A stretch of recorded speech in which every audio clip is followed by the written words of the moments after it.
Welcome to Mindful Talk, brief conversations about mindfulness in the workplace and at home.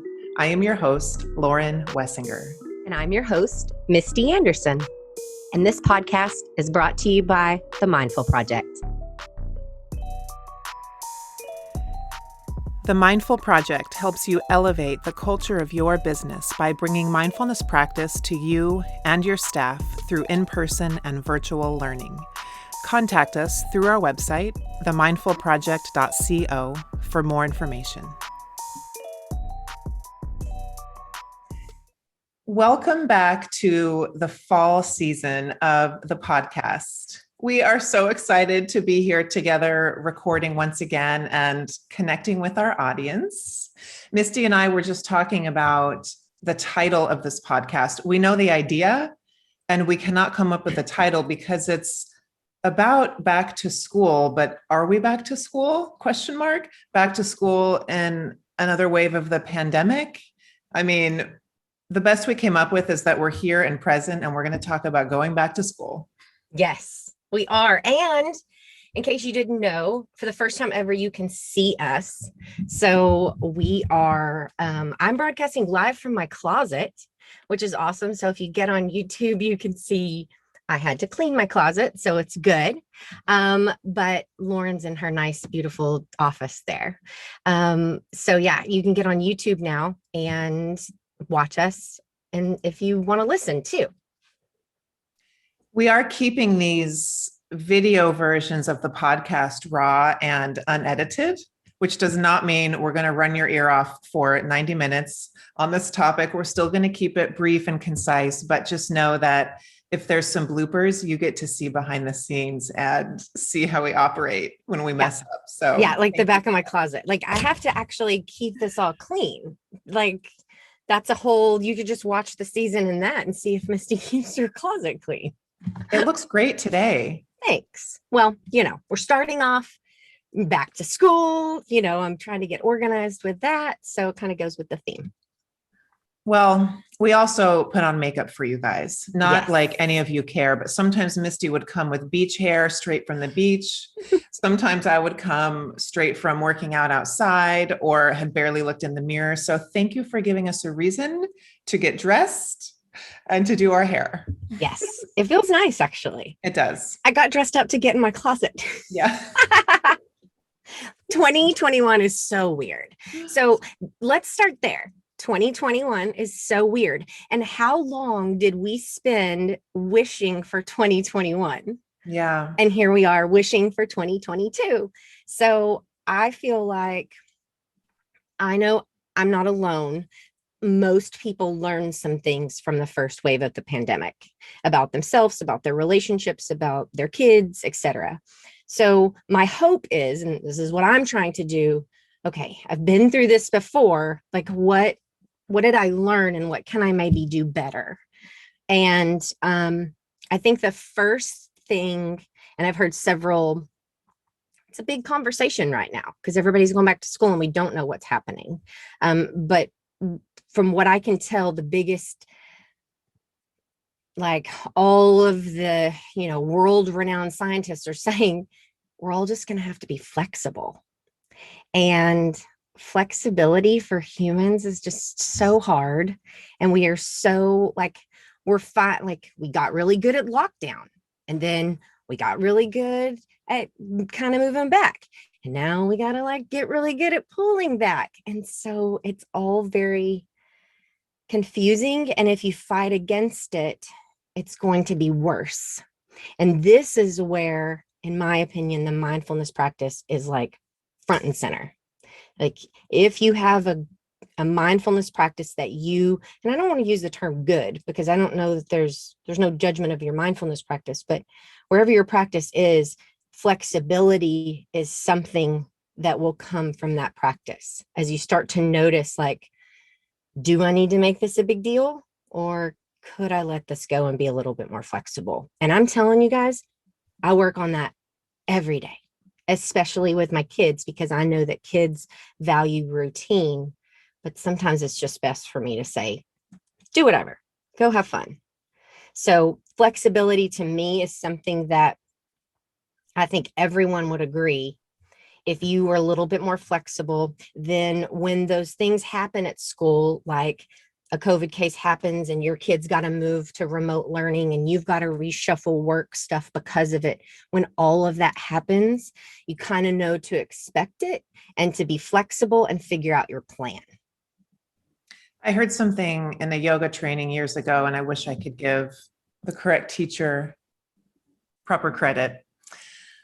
And I say it all the time in my teaching. It's along the lines of, as humans, we have these flexible, malleable bodies with nervous systems that can change, and brains that are plastic is the word in neuroscience, meaning the brain always changes depending on what's going on in our environment.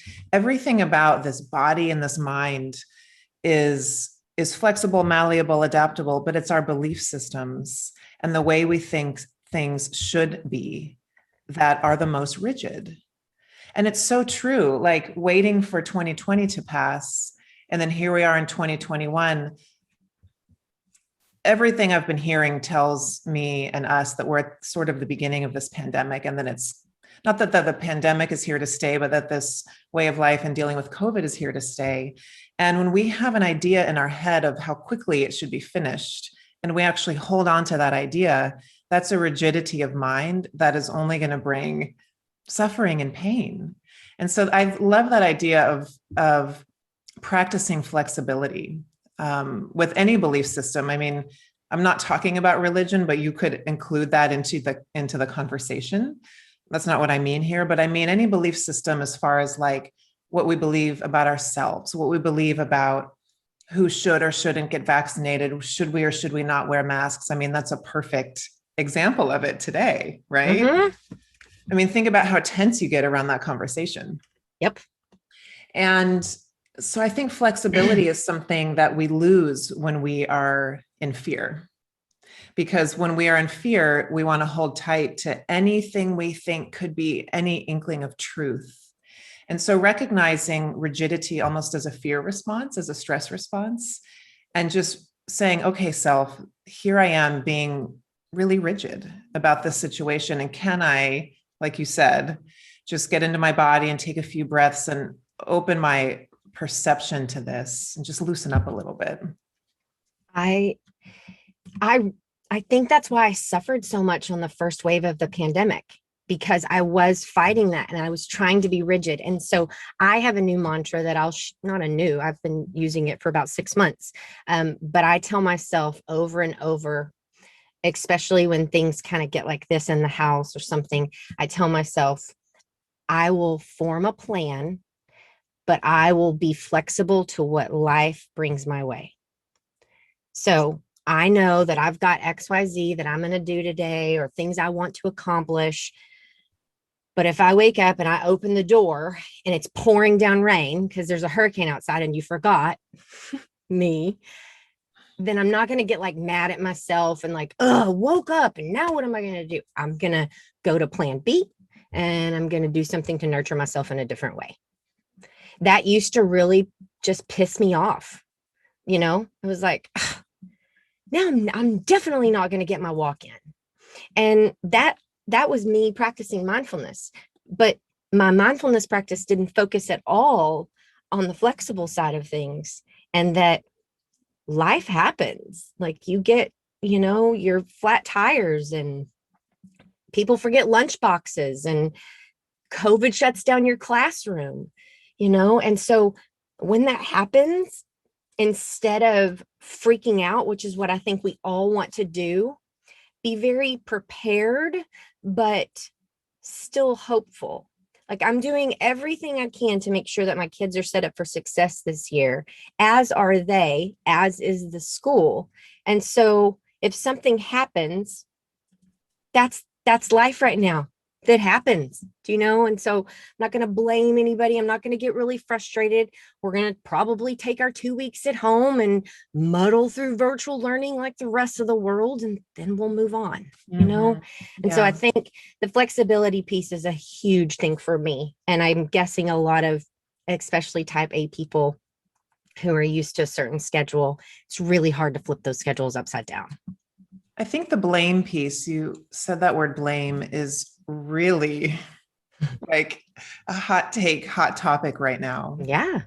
I was having this conversation with a friend a couple of weeks ago who's really stuck in a place of blame, actually about a different situation. But um, blaming is something that we also do when we are triggered into fear, when we're triggered into stress, because we want to hold somebody accountable and somebody responsible. So say your kid's school does shut down. I think it behooves all of us as parents to be prepared with um, how we're going to handle that, like almost prepping ourselves, which I don't always suggest rehearsing the future because I think we do it enough, AKA anxiety. However, in this situation, I think it's probably worthy of our time to think about a few scenarios that might happen. And while we're in a settled place, think about our skilled response to them. Because what isn't a skilled response is hearing our kid blame. Say you want to blame the anti-vaxxers and the non-maskers for your school shutting down. This conversation is not about that. This conversation is about how you're going to hold space in your household to have the most healing, skilled response for your child. And that is not going to blame of whoever you think is responsible for a school shutting down. Yep. So we've talked about this in previous episodes, and I think it always bears repeating that as the stable adult for your child, the state that you're hosting in your nervous system, you're literally lending your nervous system to them. They're going to have their own feelings about school shutting down, even if they don't outwardly seem overwhelmed by it. They have inner feelings about it. And so the way for you to care for your kid, which is number one in the whole situation, is to lend them your stable self and to really refrain from blaming. If you need to call up a friend or a spouse and like let loose, go for it. Yeah, everybody needs to vent. And it's like, nothing's wrong with you if you're like in your head, like, gosh darn it, why can't everybody do XYZ? That's okay. I think those same things. But like she said, it's my job as the parent to make sure that I've got a calm, grounded demeanor around me so that my kids know that if it happens, mom will help us navigate those waters and we'll figure it out together.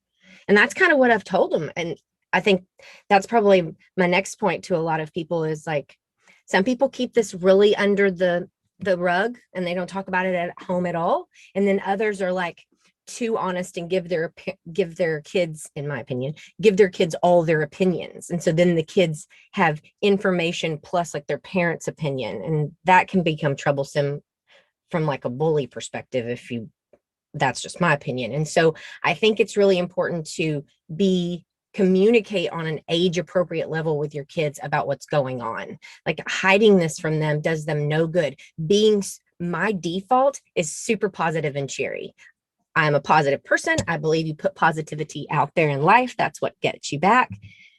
But I also believe in honesty, and I don't like surprises myself. And I know that about my oldest daughter. There's a lot of kids that don't like surprises, and they don't want to be suddenly told that now the class is shutting down and they're going to have to do virtual learning for 2 weeks when they had no pre-warning and they thought that school was hunky-dory and everything was fine.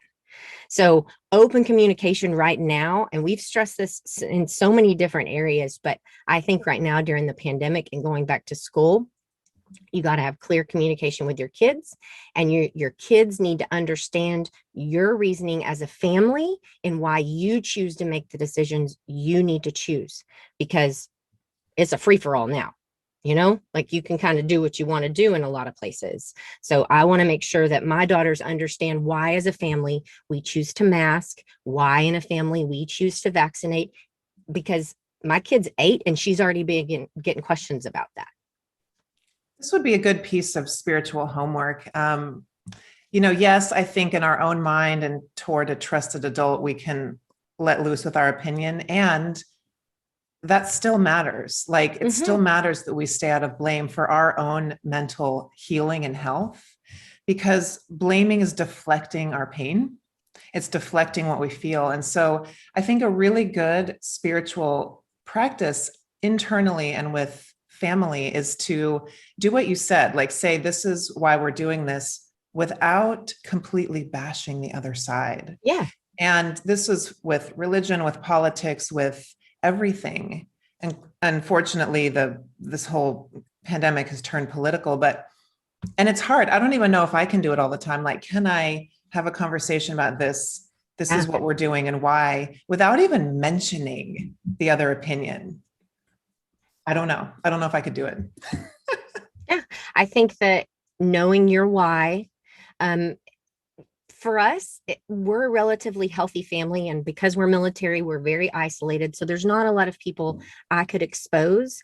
So for us, the girls going to school is the most important thing to us because they want to be in school. And so because of that, I will do whatever it takes to make sure that the schools remain open. And so that's our why. So she knows a short little blurb, like an elevator pitch of what to say when someone picks on her because she's wearing a mask or she's doing something differently, or she tells somebody that they're in her personal space, or she uses hand sanitizer, or whatever it is. I want her to have ammunition to feel like she understands why we are doing this as a family. And it varies for everybody, and that's why I think right now it's important just to not judge, because you don't know why somebody's doing the thing that they're doing. You don't know what happened to them. You don't know their COVID story, because a lot of people have COVID stories. And so I just try to give myself, my kids, and my community a little bit of grace right now. Everyone doesn't do that, but if everybody did, I think that we would move through this a little bit better together from a support perspective. So I just want like I said, I just want my kids to understand why they're doing what they're doing. I think it's a really sweet opportunity to, again, just raise compassionate kids. You know what I mean? Like, I agree. This is one of the most tension-filled times. And if we can sort of be that lighthouse for our kids and they can watch how we navigate, imagine how those kids are going to grow up. It's an opportunity really not to be missed. And I think going back to what you said about how, everybody I know, I don't want to speak for the whole world, but like a lot of people I know wanted 2020 to be over, and I think there's a lot of opportunity in these types of tension-filled times. And I don't want to miss another year. I don't want 2021 to be over. I don't want to live my life wishing for a whole year of precious time. You lose all that time. I think about like with my kid's never going to be 8 again. So like pull up your bootstraps, Misty, because you're raising a kid in the middle of a pandemic and you got to navigate these waters, or you could like severely screw up your children who are the next generation, or cause rifts between you and your kids. There's like a million things that could go wrong. And so the best thing that you can do is to dig into your mindfulness practice. And I think if you're listening to this podcast, I feel confident that you're trying to have a mindful practice. In my opinion, if you're listening to this, that is a mindful practice. If that feeds your soul and gives you information and things you can work on. So find something to anchor to, because we're going to need it to navigate these back to school waters.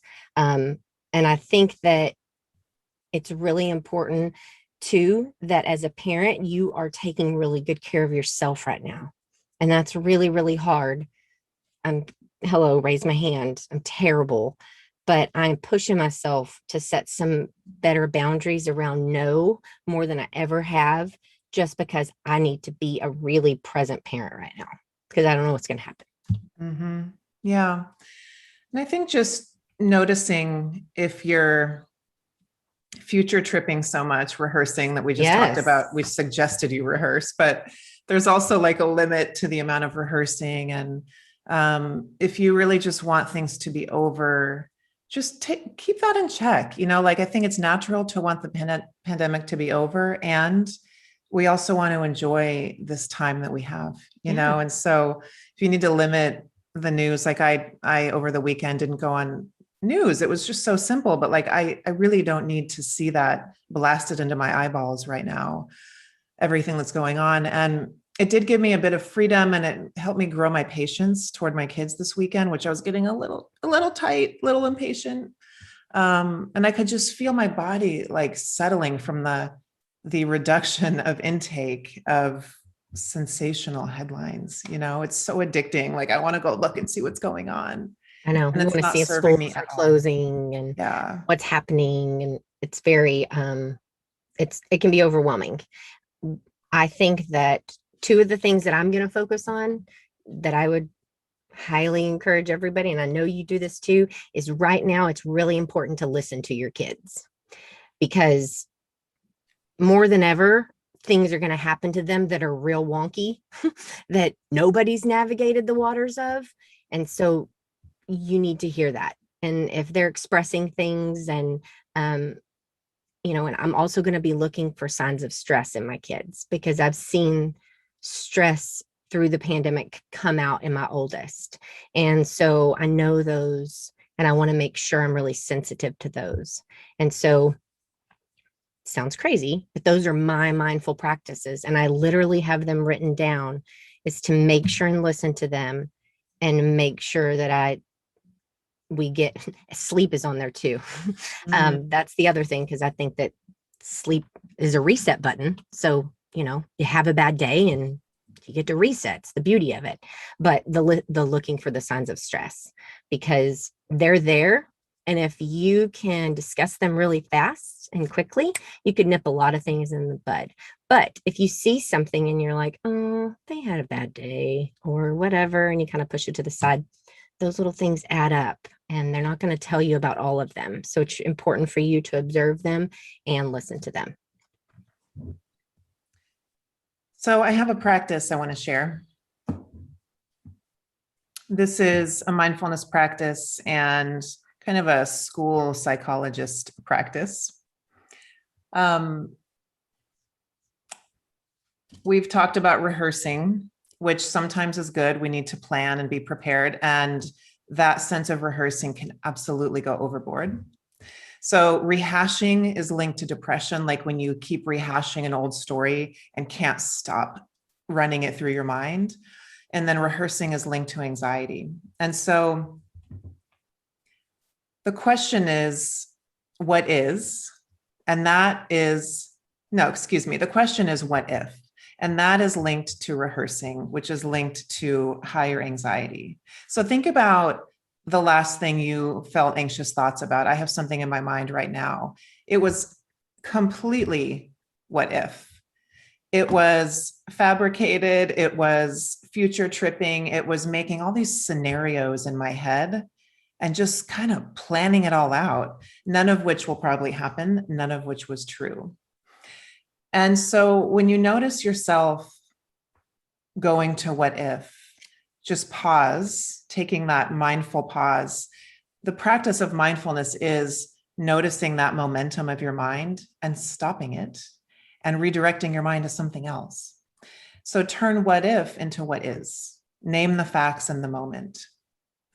And so for me, this isn't what I was anxious about today, but I sent my kids to school. Say the thing I was anxious about was dropping my kids off at school. One of them had actually forgotten their mask, which actually is true. And it's like the new lunchbox. Oh my gosh, right? The new lunchbox. They don't have their mask. They're going to be stared at. They're going to get sick. They're going to put their hands in their mouth. They're going to come home with COVID. They're going to give me COVID, and I have to go take 25 people to Maui in 2 weeks. I'm going to get COVID, not be able to teach my retreat. I'm going to have to get another teacher to teach my retreat. I mean, the whole thing. I took it all the way to death, you know? Been there. So pausing that momentum and saying, self, what are the facts? What is that we are vaccinated. Like 3 out of 4 of us are vaccinated. The kids are super healthy. They wash their hands. They're going to get a mask at the nurse. They have hand sanitizer, and I am super healthy. I am vaccinated. I've had COVID. I have antibodies. I'm going to be fine. End of story.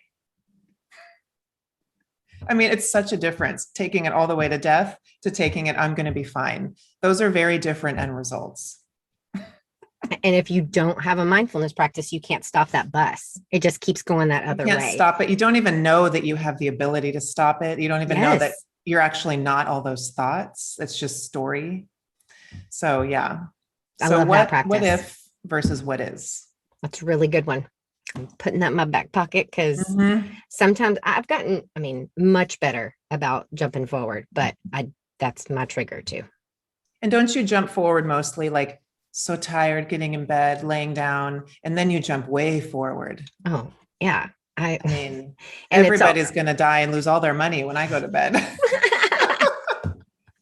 Well, I really appreciate you visiting with me about this. It always feels really good. I think that Lauren and I discussed before we started this, we just really want y'all to be hopeful in the fact that there are people out there that are rising up just like you are, and they're bringing their mindfulness practice to the front, and there's hope.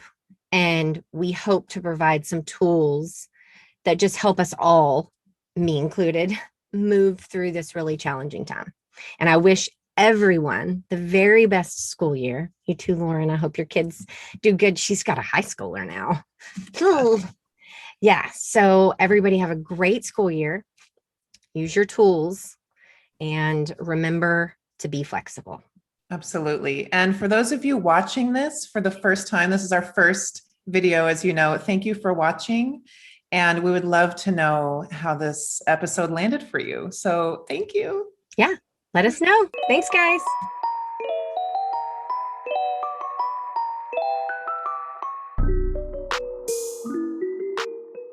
Thank you so much for listening to Mindful Talk. We don't take it lightly that you spent your time listening to our podcast, and we are forever grateful. If you'd like to support the podcast, please subscribe on your favorite podcast platform and leave us a rating and a review. Welcome to a more mindful way of living and working.